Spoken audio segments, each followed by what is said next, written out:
Donc, je m'appelle Émilie Svidian, je suis dermatologue à l'hôpital Henri Mondor à Créteil et j'ai une activité de soins qui est orientée dans les dermatoses inflammatoires et notamment la maladie de Verneuil. Qu'est-ce que la maladie de Verneuil ? Alors, la maladie de Verneuil, c'est une maladie inflammatoire qui se caractérise par la survenue d'abcès, de nodules douloureux, rouges et qui peuvent s'abséder, comme je le disais, donc avec un écoulement de pus qui se localise dans les plis, au niveau des plis axillaires, au niveau des plis inguinaux, sous les seins. Et c'est une maladie qui est chronique, donc qui évolue par poussées, et où on alterne des phases de guérison, des phases de rémission et de nouvelles poussées, des poussées qui sont extrêmement douloureuses et qui peuvent être gênantes par l'écoulement de pus, par l'odeur également. Et c'est une maladie qui a un diagnostic clinique qui repose sur les 3 critères que je viens de vous évoquer. Nous passons à la première partie de ce séminaire qui concerne le diagnostic de la maladie. Comment diagnostique-t-on la maladie de Verneuil ? Alors, la maladie de Verneuil a un diagnostic clinique. Il n'y a pas d'examen complémentaire nécessaire pour diagnostiquer cette maladie. Il faut avoir les 3 critères dont on parlait, à savoir la présence de nodules qui sont récurrents et ces nodules qui sont situés au niveau des plis sous les bras, au niveau des aisselles, au niveau des plis inguinaux et au niveau sous-mammaire. Peut-on être atteint de la maladie sans le savoir ? Alors, pour les formes les moins sévères, c'est souvent le cas. Il y a un délai au diagnostic extrêmement important entre les premiers symptômes et le nom de la maladie. C'est environ 8 à 10 ans et ça persiste dans le temps puisqu'en fait, il est courant d'avoir des abcès comme ça au niveau des plis et quand on consulte pour un abcès, on va penser que c'est lié à un mauvais rasage ou à une folliculite. Et donc en fait, c'est la répétition qui inquiète les patients et c'est souvent les patients qui font leur diagnostic après avoir recherché sur internet. Ils viennent finalement en consultation en nous disant « je crois que j'ai la maladie de Verneuil » et ils ne se trompent pas. Mais on peut avoir la maladie de Verneuil sans le savoir. Faut-il systématiquement parler de ces boutons à son médecin ? Quand on commence à trouver ça inhabituel ou anormal, la réponse est oui. À quel âge cette maladie survient-elle ? Alors, la maladie peut survenir à tous les âges, mais principalement chez l'adolescent et le jeune adulte après la période pubertaire. C'est le pic principal de survenue de la maladie. Nous passons à la deuxième partie, description et évolution de la maladie. Quels sont les symptômes majeurs de la maladie de Verneuil ? Les symptômes, on les a déjà évoqués, hein. C'est ce qu'on racontait avec ces nodules. Donc c'est des abcès, c'est rouge, c'est inflammatoire, c'est douloureux, c'est mal placé, c'est au niveau des zones de frottement, c'est compliqué d'avoir une activité quotidienne quand on a des abcès sous les bras, entre les jambes, pour s'asseoir, pour aller au travail, pour manipuler, porter des choses. Donc ça, ce sont les principaux symptômes, c'est la douleur et puis l'écoulement dont on parlait. Une fois que l'abcès s'est rompu, et on a l'écoulement de pus et on comprend bien toute la difficulté qu'ont les patients dans leur vie quotidienne. Les kystes et les abcès peuvent-ils se présenter partout sur le corps ? Alors, la plupart des patients, il y a des formes différentes de maladie de Verneuil. Il y a la forme classique dont on parle depuis le début, où les abcès se localisent au niveau des plis. Et donc ça, c'est la majorité des patients, des personnes qui présentent cette maladie. Et puis, il y a ce qu'on appelle des localisations atypiques, où on va avoir ces abcès dans d'autres parties du corps. Et ces parties du corps, c'est principalement le décolleté, le haut du dos et également le visage. Encore une fois, c'est pas les manifestations les plus fréquentes, mais ça existe. Cette maladie a-t-elle des conséquences fatales ou graves ? Il n'y a pas de conséquences fatales, il n'y a pas de décès entraîné par la maladie de Verneuil. Par contre, on peut avoir... on a un retentissement majeur sur la qualité de vie, ça on en a parlé, hein, à cause des symptômes. Et puis, dans certaines formes de Verneuil, notamment quand on a une atteinte au niveau fessière, il va falloir surveiller de plus près l'aspect local, puisque une inflammation chronique, comme ça, peut entraîner des cancers cutanés. Mais ça encore, c'est vraiment une forme très très particulière de la maladie. Et pour cette forme-là, cette complication est vraiment exceptionnelle, mais on sait qu'elle existe et donc on la surveille particulièrement. Et puis pour les formes les plus sévères, c'est les personnes qui ont des abcès en permanence, qui n'ont jamais cette phase de rémission. On a une inflammation systémique et ça, on sait également qu'il faut surveiller cette inflammation puisqu'elle peut avoir des conséquences sur l'atteinte cardiovasculaire.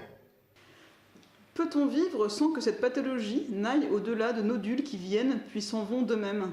La plupart des personnes atteintes de maladie de Verneuil ont une forme qui reste à ces nodules, qui vont et qui viennent. Donc c'est où il y a des phases de rémission plus ou moins importantes, mais qui peuvent aller de quelques mois à plusieurs années même. Donc la réponse est oui. Une fréquence rapprochée d'apparition de boutons, qui s'estompent au bout de quelques jours, annonce-t-elle une évolution au stade supérieur? Alors ça, c'est difficile à répondre et c'est pour ça notamment qu'on a construit la cohorte Compare dans la maladie de Verneuil.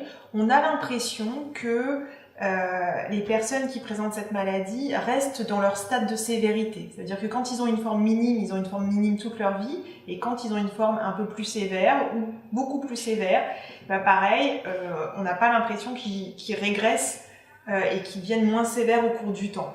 Sauf quand finalement la maladie s'arrête, souvent dans des âges un peu plus avancés. Et donc, on peut avoir des fréquences rapprochées dans les formes les moins sévères, mais pour nous, pour l'instant, ce n'est pas un signe de passage à un niveau supérieur, mais ça sera à vérifier, et c'est un des objectifs, encore une fois, de la cohorte. Nous passons à la troisième partie de ce séminaire concernant les facteurs de risque. Quelle est l'origine de cette maladie? Alors, très bonne question, et pas de réponse... pas de réponse éclairée, on a des hypothèses physiopathologiques de la maladie. C'est une maladie qui est multifactorielle. Ça veut dire qu'il y a une part génétique de la maladie, puisque environ 40% des personnes atteintes de Verneuil ont une forme familiale, ont des antécédents de la même maladie dans leur famille. Et puis il y a eu des gènes, un gène notamment qui a été identifié, codant pour une protéine qu'on appelle la nicastrine, et qui a été identifié dans les années 2010. Donc, des patients qui sont prédisposés génétiquement, et puis plusieurs facteurs, des facteurs hormonaux.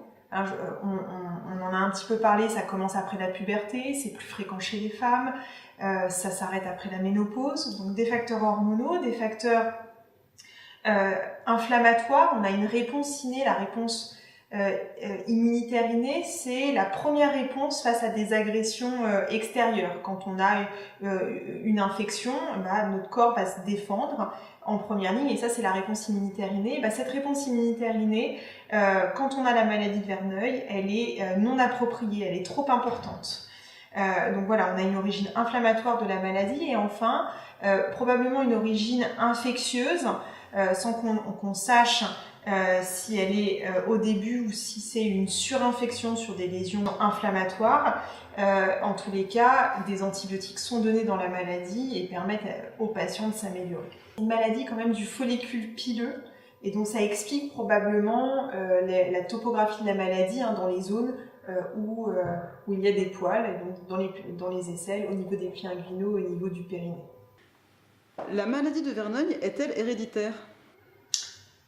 Alors on a dit, il y a une prédisposition génétique, il y a des formes familiales. Maintenant, le fait d'avoir la maladie de Verneuil ne veut pas dire que l'on donnera la maladie de Verneuil à ses enfants. Le stress et le surmenage peuvent-ils causer l'apparition des lésions? Oui, comme dans beaucoup de maladies, le stress oxydatif, et donc le stress dans la vie de tous les jours peut entraîner des poussées de la maladie. Le climat ou les saisons peuvent-elles avoir une influence sur l'apparition et la progression des lésions? Alors, très bonne question également. Ça, on le sait pour une autre dermatose inflammatoire qui est le psoriasis. On s'est amélioré l'été, puis on a plus de poussée l'hiver. On le sait moins pour la maladie de Verneuil, mais là aussi, Compare va nous aider à répondre. Ce qu'on peut envisager, c'est que l'été, avec la chaleur et la topographie de la maladie avec les zones de frottement, peut-être que s'il y a une saisonnalité, c'est plutôt une aggravation l'été. La maladie de Verneuil est-elle une maladie auto-immune?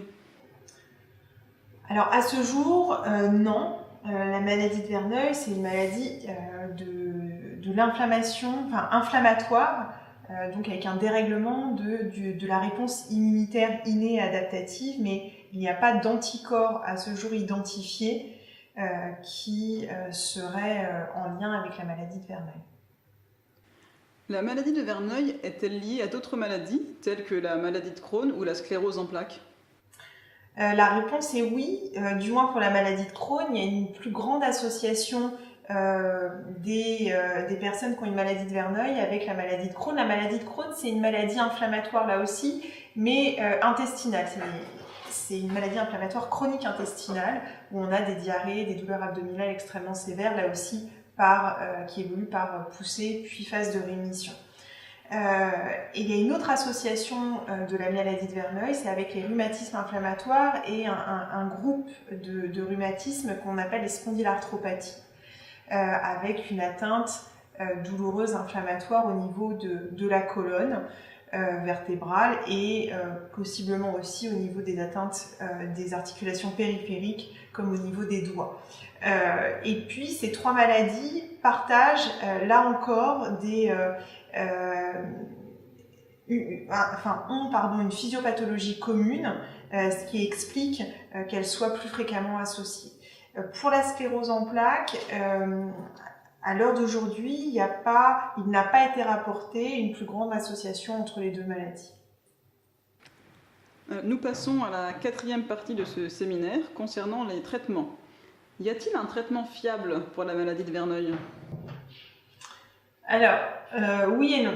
C'est-à-dire qu'il n'y a pas de traitement médical qui permet de guérir complètement la maladie de Verneuil. Il y a des traitements qui peuvent mettre en rémission les personnes qui ont cette maladie et qui sont des traitements antibiotiques mais qui ont également une action anti-inflammatoire. Il y a d'autres traitements qui sont utilisés dans les centres de recours, dans les centres experts, soit des plus lourdes antibiothérapies, soit des médicaments contre l'inflammation qu'on appelle des traitements biologiques. Ces traitements ne sont que suspensifs. On ne guérit pas la maladie avec ça. Il y a un moyen, par contre, de guérir complètement certains endroits de la maladie, c'est la chirurgie. Il y a une chirurgie qui est qu'on appelle complète, une exérèse large, ça veut dire qu'on enlève toute la zone pileuse, toute la zone atteinte de la maladie. C'est des chirurgies qui sont lourdes, avec un temps de cicatrisation qui peut être important ou avec des phénomènes de fermeture des zones qu'on a enlevées, notamment axillaire, c'est la zone la plus facile à traiter, qui nécessite une expertise chirurgicale importante. Donc ça, c'est fait dans des centres, encore une fois, de recours, et c'est à ce jour le seul traitement qui guérit complètement la maladie de Verneuil. Encore faut-il savoir le faire et pouvoir le faire, ça c'est côté médecin ou chirurgien, et puis accepter de le faire pour les personnes atteintes, puisqu'encore une fois, c'est une chirurgie assez lourde. Une thérapie renforçant les anticorps est-elle envisageable?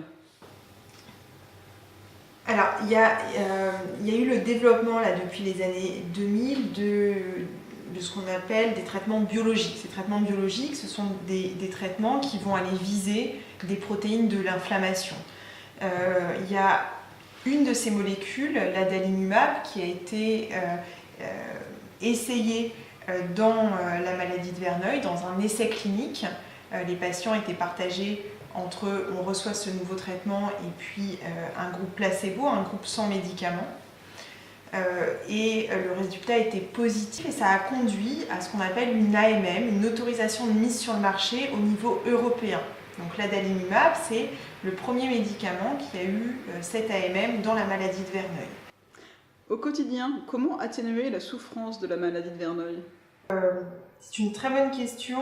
Alors, déjà, la première question, c'est de faire connaître la maladie. Il y a beaucoup de médecins qui ne connaissent pas cette maladie. C'est pas une maladie qui est enseignée d'ailleurs au cours de nos études médicales. Et donc, quand on ne connaît pas la maladie, déjà, on ne prend pas en charge les patients qui l'ont. Et du coup, la souffrance de la maladie, elle est physique, elle est mentale, on l'a dit. Pour la souffrance physique, c'est traiter les poussées, c'est traiter la maladie, c'est soulager, c'est donner des médicaments contre la douleur. Et puis ça, c'est une partie et elle est importante, mais évidemment,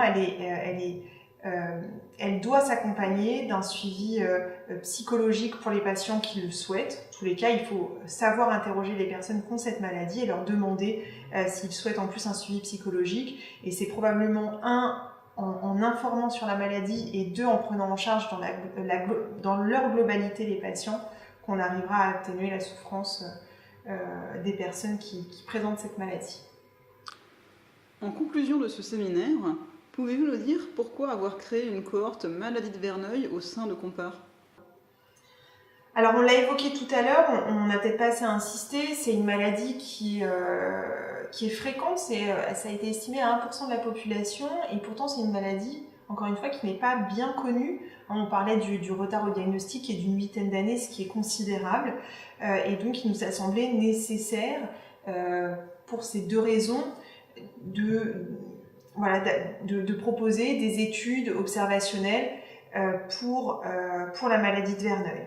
On l'a aussi évoqué, cette maladie, elle a différents stades de sévérité, elle a différentes formes, elle a différentes présentations phénotypiques, et donc on ne peut pas avoir un seul médicament, et Compare va nous aider à différencier les différents types de maladies, les différentes sévérités, et voir comment les personnes qui présentent cette maladie répondent à différents traitements, puisque c'est ce sur quoi on a porté les questionnaires dans Compare.